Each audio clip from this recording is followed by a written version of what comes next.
My name's Stephen Lyford, and you've tuned in to the new episode of Migraine International Patients Perspective. And today we're going to talk a little bit about the Migraine World Summit. The Migraine World Summit is a gathering of the best minds in the world that get together, I believe, on an annual basis to talk about the latest and greatest things that they have found to help us with our migraines. There's so much information out there and so much new thought processes about migraines, and these folks are gathered every year. And I think this year they gathered 32 different. Most of them are neurologists, I believe, that have done different studies and covered different subject matters about migraines. And what I've done today is just gather topics from just 2 days, just two, and just wanted to run those topics by you just to show you a little snippet of what they covered at the Migraine World Summit.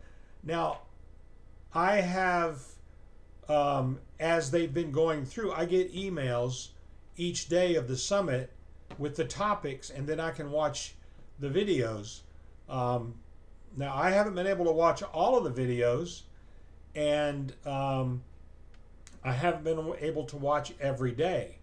But the videos that I have watched are very eye-opening, and you learn something new each video that you watch.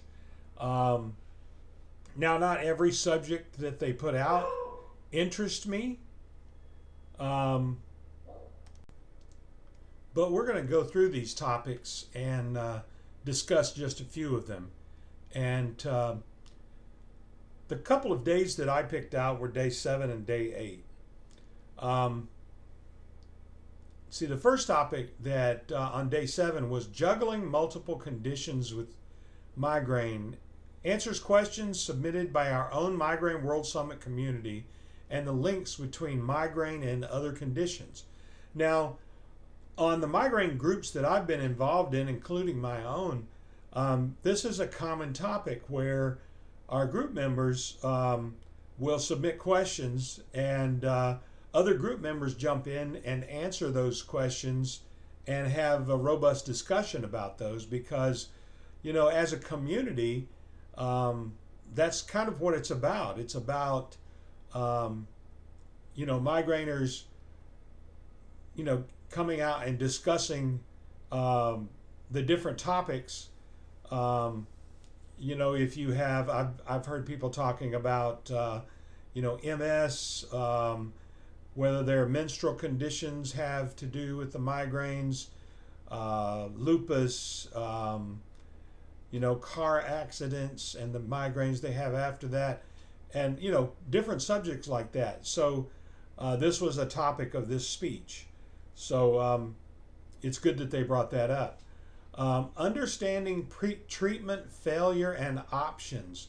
Difficult to treat migraine, explains treatment failures and advises when to seek care and when attacks don't resolve. Now, treatment failure and options is something that is near and dear to all of our hearts, because I'm sure we've been to primary care physicians, urgent cares, all kinds of different doctors and neurologists where the treatments we've had have either completely failed or they've worked for a while and then stopped working, and then we've gone back to our doctors and neurologists and said, this isn't working, try something else. So I can see this topic. I didn't listen to this video, but again, these discussions happen in our groups all the time. Now, an interesting topic that I wish I had seen is fighting migraine with food and nutrition. Goes beyond avoiding trigger foods and reveals how we can harness the migraine fighting properties of superfoods and nutrients.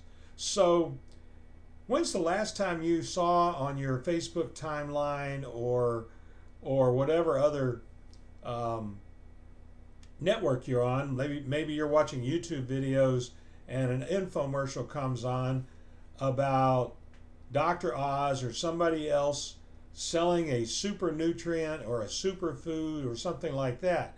Well, um, it turns out that it works with migraines too, apparently.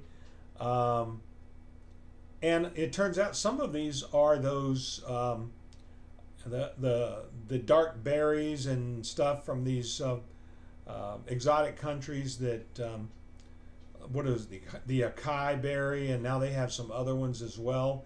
And these superfoods have super nutrients in them that are apparently good for migraines. So if you're interested in those, look those up and see how those work for you. And most of them are, of course, um, broken down into a vitamin or a vitamin series or something that they want to sell you. But if it helps with your migraines, look into that.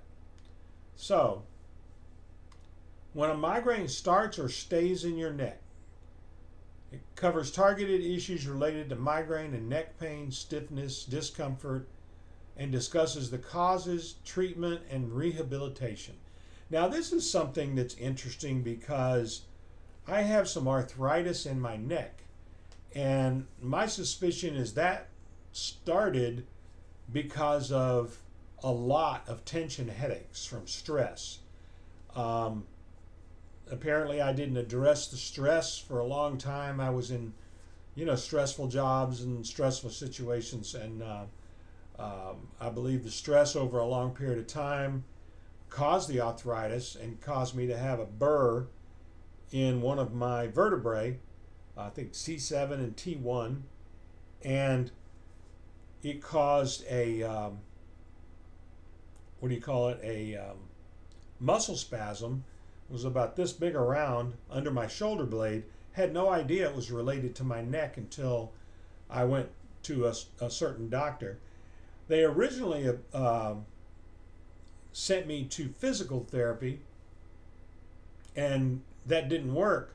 So they sent me to a doctor called a physiatrist, and he actually looked into my neck, and the uh, the therapy he sent me for was a cervical neck traction therapy, where they stretch your neck, and it relieved pressure on my neck, and the problem in my shoulder went away completely. So these are different things that, and now I have a device of my own at home that whenever I have problems with stiffness and pain in my neck, before it gets to the point where it's going to bother nerves that run down my arm and my shoulder, I can decompress my neck. So, but these are other issues that were caused. Now, in line with talking about migraine and food and nutrition, is also how your gut and sleep affect migraines. Now, food and nutrition go along with that. Your gut health has to do with the things that you eat. In vitamins and food nutrition go along with that, and that can affect how you sleep. Now, you can also have sleep studies to find out if you have apnea or any other kind of sleep disorder. I sleep with a CPAP machine. Some people don't think they can do that, but I get much, much better and deeper sleep when I use my CPAP machine. I'm on my second CPAP machine because I've been doing this CPAP machine for almost 30 years now, and it helps me immensely. Another topic that I didn't listen to, it says COVID in the real world. Findings from a survey of over 1,000 migraine patients during the pandemic reveal how we've been affected and why. I imagine that topic might have something to do with stress and being trapped at home, the claustrophobia, the depression, and things like that. But that's just my assumption.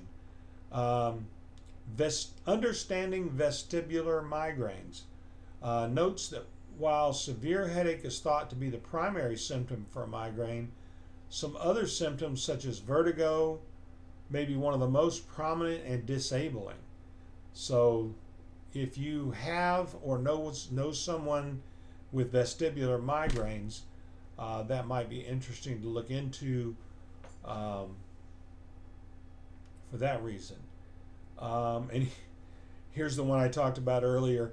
Overcoming Monthly Menstrual Migraine discusses why fluctuating hormones, menstruation, and the changing seasons of a woman's life can dramatically affect some migraines and not others.